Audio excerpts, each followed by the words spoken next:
रही जे कृपा भगवान के निर्बल न काबहारी जकरा में न बिगड़ी है ओकर लोग का बिगाड़ी जकरा में न बिगड़ी है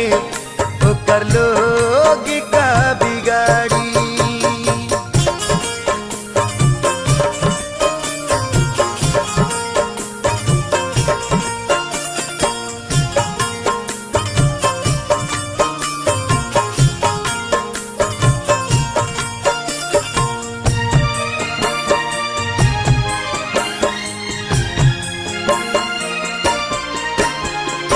हरदम कबूरा चाहेला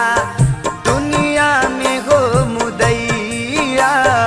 ईश्वर के बिना मर्जी